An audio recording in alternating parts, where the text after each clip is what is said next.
South Korea एक ऐसी country है जो टीनेजर्स के लिए काफ़ी ज़्यादा पॉपुलर है। ऐसी कंट्री है जिसमें हर टीनेजर जाना चाहता है। लेकिन जहाँ पर हमें के ड्रामास के अंदर, के पॉप के अंदर, टेलीविज़न के ऊपर, एडवर्टाइजमेंट्स के अंदर जो साउथ कोरिया दिखाया जाता है उसके पीछे की रियलिटी कुछ और है। और आज वो रियलिटी आपके सामने रिवील होगी, तो वीडियो को आखिरी तक देखना। और कुछ ऐसी चीज़ें जो आपको सीखनी चाहिए, ये चीज़ें मैं अपनी तरफ से कुछ भी बना के नहीं बोलूँगा, बिकॉज ये ऑलरेडी एक आर्टिकल में आ चुकी हैं। साउथ कोरिया के most popular journalist Rafal Saeed ने ये बातें खुद बोली हैं। और वो एक फ्रीलांस जर्नलिस्ट हैं और वो ज़्यादातर पॉलिटिक्स, कल्चर, साउथ कोरिया में क्या चल रहा है उसके ऊपर बातें करते हैं। इनकी बातों में काफ़ी ज़्यादा दम भी होता है, ऐसा नहीं कि कुछ भी ये बोलते हैं, और काफ़ी फेमस भी है साउथ कोरिया में।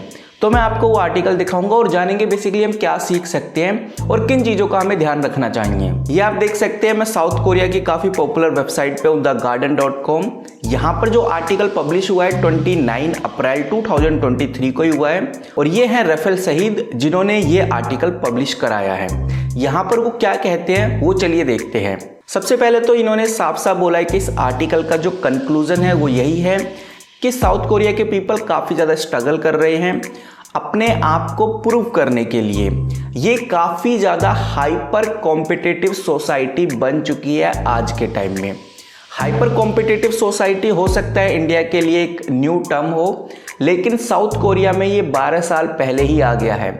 हर कोई एक दूसरे से अपने आप को अच्छा दिखाना चाह रहा है।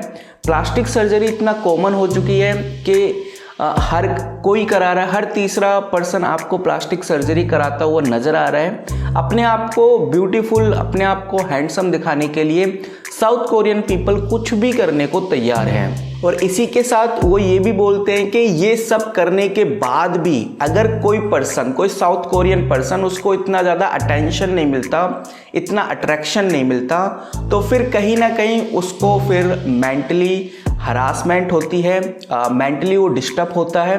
और यही वो रीज़न है जिसकी वजह से टीनेज साउथ कोरिया में ज़्यादा सुसाइड करते हैं। बड़े बड़े जर्नलिस्ट अब सामने आ रहे हैं साउथ कोरिया के और बता रहे हैं कि बेसिकली रियलिटी क्या है साउथ कोरिया की। मूनबीन के केस के बाद बहुत सारी आर्टिकल्स हमें देखने को मिले, लेकिन ये आर्टिकल काफ़ी ज़्यादा वैल्यूबल है बिकॉज ये आर्टिकल उस जर्नलिस्ट का है जो साउथ कोरिया के बारे में काफ़ी कुछ जानता और काफ़ी ज़्यादा फेमस भी है। यानी हम ये कह सकते हैं कि रफल सईद के जो आर्टिकल्स हैं उनके अंदर जो ओरिजिनलिटी है वो हमें देखने को मिलती है। यहाँ पर रफल सईद लिखते हैं कि जो कोरियन है वो काफ़ी ज़्यादा डायनेमिक कंट्री है और पूरे ग्लोबल में इसकी जो रेपुटेशन है काफ़ी ज़्यादा पॉजिटिव है। के पॉप की वजह से, फिल्म इंडस्ट्री की वजह से, के ड्रामास की वजह से आज इस कंट्री को काफ़ी ज़्यादा लोग जानते हैं। आपको बताना चाहूँगा के ड्रामास और के पॉप की वजह से साउथ कोरिया के जो स्किन केयर प्रोडक्ट्स हैं वो काफ़ी ज़्यादा बिकते हैं, पूरे ग्लोबली काफ़ी ज़्यादा फेमस है और काफ़ी ज़्यादा बिकते भी हैं। और यही मेन सोर्स ऑफ इनकम भी हो जाता है साउथ कोरिया का। वैसे तो और भी है, लेकिन ये उनमें से एक सोर्स ऑफ इनकम बन चुका है कि स्किन केयर जो प्रोडक्ट्स हैं वो साउथ कोरिया के काफ़ी ज़्यादा सेल किए जाते हैं। और इसी वजह से साउथ कोरिया की जो गवर्नमेंट है वो के पॉप कंपनीज़ के ऊपर, के ड्रामास बनाने वाली कंपनीज़ के ऊपर इतना एक्शन नहीं लेती, बिकॉज कहीं ना कहीं जो रेवेन्यू जो जनरेट हो रहा है इतना ज़्यादा क्वांटिटी में, वो इन लोगों की वजह से ही हो रहा है। बट अभी फ़िलहाल साउथ कोरिया की जो गवर्नमेंट है वो एक्शन में आ गई है। उसने बहुत सारे रूल्स पास किए हैं, जिसमें से एक रूल मैंने आपको कल भी बताया था, जहां पर जो के पॉप कंपनीज़ हैं, कुछ कंपनीज़ को बंद किया जाएगा, लेकिन जो फेमस कंपनीज़ हैं उनको एक वार्निंग दी है कि आपके जो आर्टिस्ट हैं जिनकी एज 15 साल से कम है उनको पूरे दिन में सिर्फ 5 आवर्स ही आप प्रैक्टिस करा सकते हो। क्योंकि वो कंपनीज पहले 20 आवर्स तक प्रैक्टिस कराती थी अपने के पॉप आर्टिस्ट को, ताकि वो सबसे आगे ले जा सके, सबसे पॉपुलर बना सके। लेकिन अब ये साउथ कोरियन गवर्नमेंट ने बैन कर दिया है। आपको क्या लगता है कितना अच्छा किया, कितना नहीं, वो हमें कमेंट करके बता सकते हो। और क्या 5 आवर की प्रैक्टिस करने से क्या कोई आर्टिस्ट इतना फेमस हो सकता है, इतना स्किलफुल हो सकता है जितना आज के K-pop आइडल्स हैं, तो वो भी मुझे कमेंट करके बता सकते हैं। यहाँ पर एक डेटा शो किया गया 2021 का। साउथ कोरिया का जो रिकॉर्ड है उसके अकॉर्डिंग अगर हम सुसाइड रेट देखें तो अगर हम 1 लाख पीपल्स को लेते हैं साउथ कोरिया के, तो उसमें से 26% सुसाइड रेट के अंदर आते हैं, यानी सुसाइड कर लेते हैं। और जो सबसे शॉकिंग वाली बात है वो यही है कि उन लोगों की एज 10 साल से लेकर 39 साल के बीच में ही होती है, यानी कि यंगस्टर ही हम इनको बोल सकते हैं। ओवरऑल साउथ कोरिया के अंदर जो टीनेज है वो 44% है, जो कहीं ना कहीं इस तरह के एक्शंस लेती है, चाहे वो सुसाइडल हो या फिर उसको प्रैक्टिस करना हो। मोस्टली देखा गया है कि साउथ कोरिया के जो पर्सन्स हैं वो मेंटल इलनेस होते हैं, यानी मानसिक संतुलन उनका खराब होता है। थोड़े बहुत डिप्रेशन की वजह से प्रेशर फील करते हैं वो लोग, जिसकी वजह से कहीं ना कहीं वो मेंटली काफ़ी ज़्यादा डिप्रेस रहते हैं। अब देखो गाइज, यहाँ पर हमें क्या सीखने को मिल सकता है। बहुत सारे लोग जाना चाहते हैं K-pop इंडस्ट्रीज़ में, अपना करियर देख रहे हैं, अपना करियर बनाना चाहते हैं, लेकिन ये काफ़ी ज़्यादा कॉम्पिटिटिव सोसाइटी है, काफ़ी ज़्यादा आपको मेहनत करनी होगी, काफ़ी ज़्यादा स्ट्रगल करना होगा, देन आप एक पॉपुलर स्टार बन सकते हैं। लेकिन पर्सनली मैं क्या मानता हूँ कि आप कितना भी स्ट्रगल कर लो, हर शेर का एक सवा शेर होता है। इसीलिए कहीं ना कहीं आप एक पीक पे पहुँचने के बाद आपसे ऊपर भी कोई ना कोई आएगा। हमेशा आप ट्रेंड में नहीं रह सकते, हमेशा आप फर्स्ट नहीं रह सकते, इसीलिए आपको मल्टीपल वेज का पता होना चाहिए। मैं हमेशा ये बोलता हूँ कि आप अपना एक यूट्यूब चैनल स्टार्ट कीजिए, आप अपना एक इंस्टाग्राम पेज स्टार्ट कीजिए।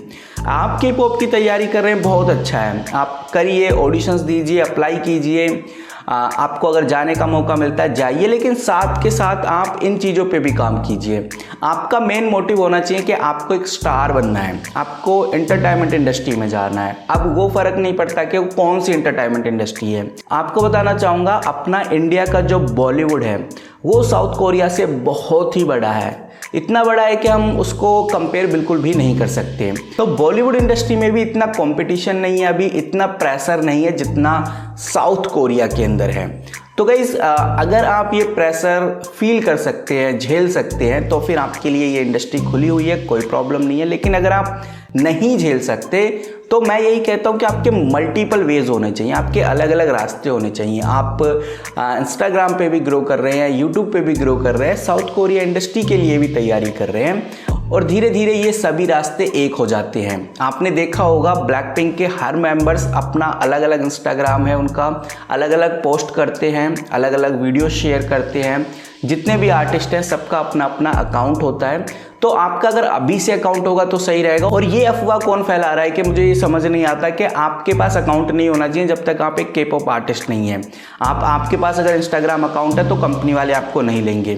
पता नहीं, मुझे समझ नहीं आता कि इस तरह की अफवाहें कौन फैलाता है। गाइज, ऐसा कुछ भी नहीं है, और ये किसने बोल दिया मुझे नहीं पता कि आपके पास इंस्टाग्राम अकाउंट नहीं होना चाहिए, यूट्यूब अकाउंट नहीं होना चाहिए। अगर आपके पास है तो आप K-pop स्टार नहीं बन सकते, बल्कि ये होना चाहिए कि आपके पास इंस्टाग्राम अकाउंट है, आपका यूट्यूब चैनल है, आपके अच्छे खासे सब्सक्राइबर्स हैं, फॉलोवर्स हैं, तो आपके लिए इस इंडस्ट्री में जाना और ज़्यादा आसान हो जाएगा। ये होता है कि ट्रेनिंग के दौरान आप कोई पोस्ट नहीं कर सकते, ट्रेनिंग के पीरियड में आप कोई वीडियो नहीं शेयर कर सकते, ये चीज़ होती है। लेकिन ये नहीं होता कि आपके पास अकाउंट नहीं होना चाहिए। तो इस चीज़ का आप ध्यान रखिए। बाकी यही इन्फॉर्मेशन थी। आई होप आपको वीडियो पसंद आई होगी। तो मिलते हैं किसी नई वीडियो के साथ, तब तक के लिए take care and good bye.